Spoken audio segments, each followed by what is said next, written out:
A dust cloud rose from the gravel road as the mail carriage approached the small farmstead on the outskirts of Cedar Ridge, Montana.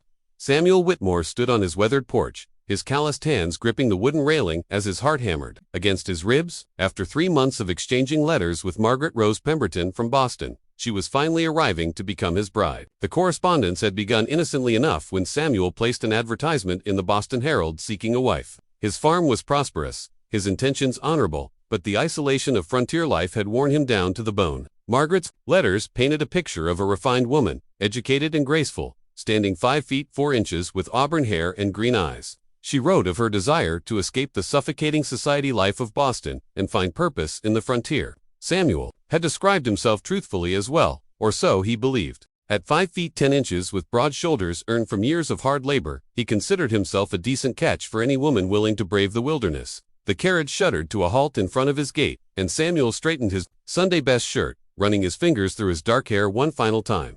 The driver, a grizzled man named Pete who ran mail routes throughout the territory, called out his usual greeting, but there was something different in his tone today, something that made Samuel's stomach twist with unease. The carriage door swung open with a creak that seemed to echo across the vast Montana landscape, and what emerged defied every expectation Samuel had carefully constructed over months of correspondence. The woman who stepped down from the carriage stood at least 6 feet 2 inches tall, her frame broad and powerful, dwarfing Samuel's own supposedly imposing figure. Her auburn hair was exactly as described, cascading in thick waves over shoulders that could have belonged to a lumberjack, and her green eyes sparkled with an intelligence that was both captivating and unsettling. Margaret Rose Pemberton was not the delicate flower Samuel had imagined, but rather a force of nature that seemed to command the very air around her. She wore a traveling dress of deep blue wool that had been tailored to accommodate her unusual stature, and she carried herself with a confidence that made Samuel feel suddenly small and inadequate. Margaret's gaze swept over the farm, taking in the neat rows of corn, the well-maintained barn, and the modest but sturdy farmhouse before settling on Samuel himself. For a moment, neither spoke, the weight of mutual surprise hanging between them like morning fog. Pete cleared his throat and began unloading Margaret's trunk, a massive affair that looked as though it could house a small family. Samuel found his voice first, though it came out as more of a croak than the confident greeting he had rehearsed. Margaret smiled then, and despite her imposing physical presence, there was a warmth in her expression that eased some of Samuel's shock. She approached him with measured steps, extending a hand that engulfed his own when he took it. Her grip was firm but gentle, and when she spoke, her voice carried the cultured tones of Boston society mixed with something else, something that suggested depths Samuel had not glimpsed in her careful letters. As they stood there in the fading afternoon light, Samuel realized that everything he thought he knew about his mail-order bride was merely the surface of a much deeper mystery. Margaret's trunk alone weighed more than most women, and Pete needed Samuel's help to carry it into the house. As they struggled with the heavy luggage, Samuel caught a glimpse of its contents through a gap in the leather strapping, unusual shapes, wrapped in dark cloth that seemed oddly familiar, yet completely out of place for a woman's belongings.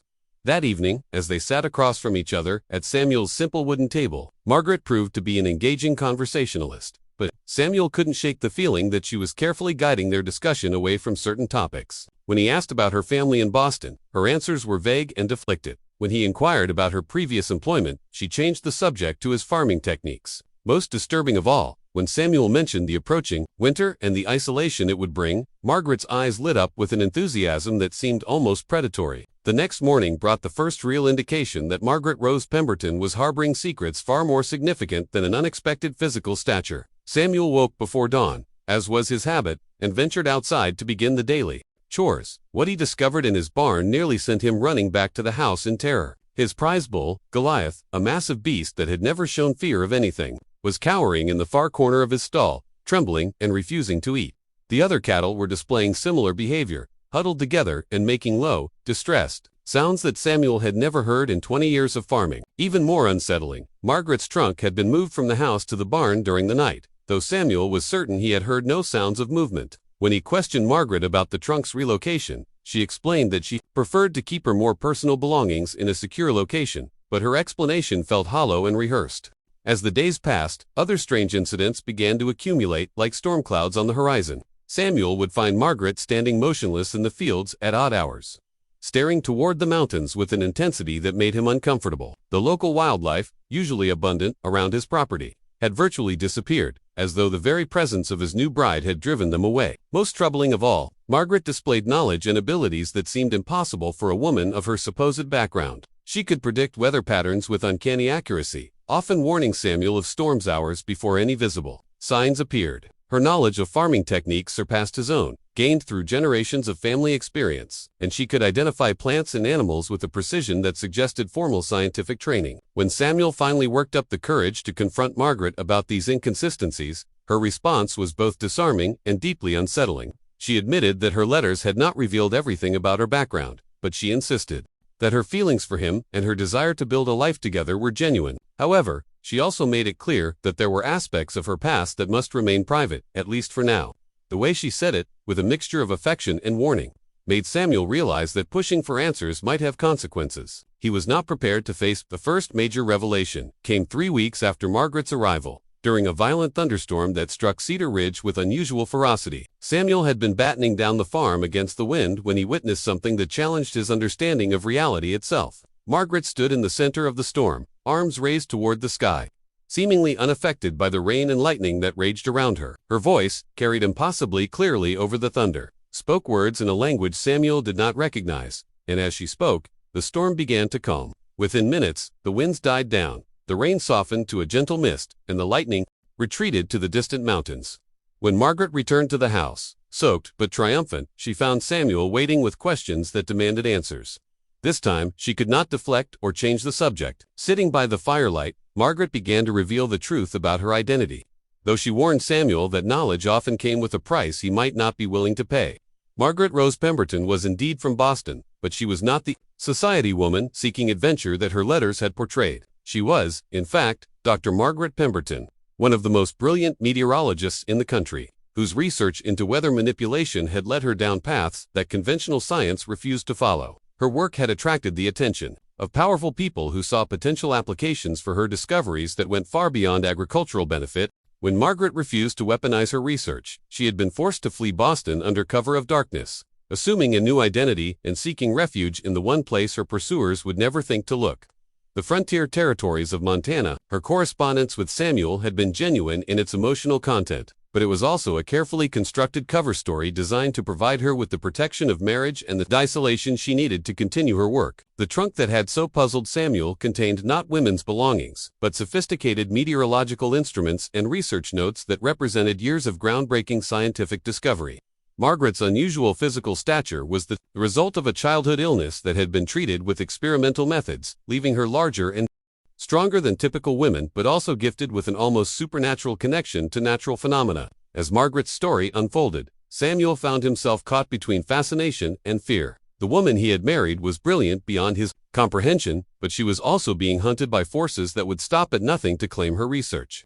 Furthermore, Margaret's abilities extended beyond weather manipulation. She had developed techniques for communicating with animals, explaining the strange behavior of his livestock, and her knowledge of plant and mineral properties bordered on the alchemical. The second hook that would forever change Samuel's understanding of his situation came in the form of visitors who arrived at the farm exactly 1 month after Margaret's arrival. 3 men in dark suits appeared at Samuel's gate on a cold October morning, claiming to be federal marshals investigating reports of unusual weather patterns in the area. Their leader, a thin man with pale eyes who introduced himself as Agent Harrison, spoke with authority but carried himself with the predatory grace of a hunter who had found his prey. Samuel, now fiercely protective of his unusual bride, insisted on being present during their questioning of Margaret, but what he witnessed challenged every assumption he had made about the situation. Margaret faced the agents with a calm that bordered on indifference, answering their questions with technical precision while revealing nothing of substance. However, as the interrogation continued, it became clear that these men knew far more about Margaret's work than they initially indicated. Agent Harrison spoke knowledgeably about atmospheric pressure manipulation, electromagnetic field disturbances, and theoretical applications of weather control that went far beyond anything Samuel could understand. More importantly, Harrison made it clear that Margaret's research was considered a matter of national security, and her cooperation was not optional. The confrontation reached its climax when Harrison produced a series of photographs showing the aftermath of what he described as weather-related incidents in various parts of the country. Cities devastated by sudden tornadoes, crop failures caused by unexpected droughts, and coastal flooding from storms that appeared without warning. According to Harrison, these events were connected to field tests of technology derived from Margaret's research. conducted without her knowledge or consent by individuals who had somehow gained access to her work. Margaret's reaction to these revelations was swift and decisive. She stood to her full imposing height, her green eyes blazing with fury. And for the first time since her arrival, Samuel glimpsed the true extent of her power. The temperature in the room dropped noticeably. Frost began forming on the windows, despite the autumn warmth outside, and the agents found themselves struggling to breathe as the air pressure around them shifted dramatically. Margaret's voice, when she finally spoke, carried a resonance that seemed to come from the very foundations of the earth itself. She denied any involvement in the incidents Harrison described, but she also made it clear that she would not be taken back to Boston to continue research that could be perverted for destructive purposes. The standoff that followed tested every relationship and loyalty that had been forged during Margaret's month at the farm. Samuel found himself forced to choose between the safety of cooperation with federal authorities and loyalty to the extraordinary woman who had become his wife. Margaret, meanwhile, faced the possibility that her attempts to escape her past had only succeeded in bringing danger to the one person who had shown her genuine acceptance and love. The agents made their position clear through a combination of legal threats and barely concealed violence, while Margaret demonstrated that she was far from helpless in defending herself and her secrets. The resolution of this crisis would ultimately depend on Samuel's willingness to trust in something beyond his understanding and Margaret's ability to forge a future that honored both her scientific integrity and her newfound commitment to building a life with the farmer who had accepted her despite all her mysteries. As autumn deepened into winter, the farm became a battleground not just for Margaret's freedom, but for the very definition of what constituted loyalty, love, and the right to determine one's own destiny. The isolation that had once driven Samuel to seek a mail-order bride now became their greatest protection against forces that would exploit Margaret's gifts for purposes that contradicted everything she believed about the relationship between science and humanity. In the end, the story of Samuel Whitmore and Margaret Rose Pemberton would become a testament to the power of acceptance, the courage required to stand against overwhelming odds, and the recognition that sometimes the greatest mysteries are not meant to be solved, but simply embraced with faith and determination that love can overcome even the most impossible circumstances. The winter of 1887 would be remembered in Cedar Ridge as the harshest in living memory, but for Samuel and Margaret Whitmore, it became the crucible that would forge their destiny. As Agent Harrison and his men established a surveillance post in the nearby town, waiting for the spring thaw to make their move, Margaret used the isolation of the snowy months to reveal the full extent of her extraordinary abilities to her husband. In the depths of their farmhouse, surrounded by howling blizzards that seemed to respond to Margaret's very emotions, she taught Samuel to understand the intricate relationship between atmospheric pressure, electromagnetic fields, and the delicate balance of natural forces that governed their world. Samuel, whose education had never extended beyond basic arithmetic and seasonal farming cycles, found himself absorbing concepts that challenged the very foundations of conventional science. Margaret's patient instruction revealed that her control over weather patterns was not mystical or supernatural, but based on a profound understanding of natural laws that conventional science had barely begun to explore. She showed him how minute changes in temperature and pressure could cascade into massive atmospheric disturbances,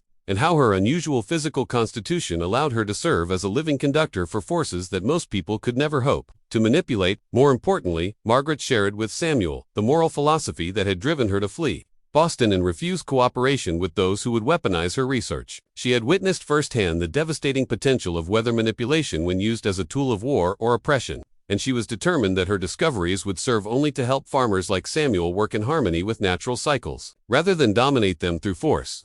As spring approached, bringing with it the certainty that Agent Harrison would soon make his move, Samuel made a decision that would astonish everyone who knew him as a simple, Lavadine farmer. Working with Margaret, he developed a plan that would not only protect his wife, but also ensure that her research could continue for the benefit of agricultural communities. Throughout the frontier territories, the plan required Samuel to demonstrate a courage and cunning that he had never known he possessed, drawing on skills learned from years of surviving the harsh realities of frontier life. On the morning that Agent Harrison finally arrived at the farm with a full complement of federal marshals and scientists, expecting to find Margaret weakened by months of winter isolation, he instead discovered that the isolated farm had been transformed into something resembling a fortress. The very weather patterns around the property had been altered to create natural barriers, with persistent fog banks, sudden wind shifts, and localized temperature variations that made approach difficult and observation nearly impossible. Samuel met the federal agents at his gate, no longer the uncertain farmer who had been intimidated by their authority months earlier, but a man who had found purpose in protecting something greater than himself. Margaret stood beside him, her imposing figure now accompanied by a presence that seemed to command the very elements around her. The confrontation that followed would become legendary among the scattered settlements of the Montana Territory, though few would ever believe the full truth of what transpired. Agent Harrison, backed by the authority of the federal government and armed with warrants that gave him broad powers of seizure, demanded Margaret's immediate surrender and the confiscation of all her research materials. Samuel's response was to invite the agents to witness a demonstration of what Margaret's research could accomplish when used for constructive rather than destructive purposes. What followed challenged every assumption the federal agents had made about the nature of Margaret's abilities and the potential applications of her work. Margaret began by calling forth a gentle spring rain that fell only on Samuel's fields, demonstrating how precise weather manipulation could provide irrigation exactly where and when it was needed without affecting neighboring properties. Then showed how controlled wind patterns could be used to protect crops from damaging hailstorms, creating invisible barriers that deflected destructive weather while allowing beneficial precipitation to pass through unchanged. Most impressively, Margaret revealed how her techniques could be used to predict and prevent the kind of natural disasters that regularly devastated frontier communities, potentially saving hundreds of lives and preventing economic catastrophes that kept entire regions in poverty. Agent Harrison, despite his determination to secure Margaret's cooperation for military applications, found himself genuinely moved by the humanitarian potential of her work. However, his orders were clear, and the political pressures driving his mission left no room for compromise or alternative arrangements. The standoff reached its climax when Harrison attempted to place Margaret under arrest, triggering a response that demonstrated why the federal government had been so determined to secure her cooperation. Margaret's reaction to the threat of forcible detention was swift and overwhelming. The sky above the farm darkened as storm clouds gathered with supernatural speed. Lightning began striking the ground around the federal agents with precision that left no doubt about Margaret's control over the display, and the very air seemed to thicken until breathing became difficult for everyone except Margaret and Samuel. For several terrifying minutes, it appeared that the confrontation might escalate into violence that would destroy everything Margaret had worked to protect. However, Samuel's influence on his extraordinary wife proved stronger than her anger or fear. At his quiet urging, Margaret gradually allowed the supernatural storm to dissipate, though she made it clear that her restraint was a choice rather than an inability to defend herself.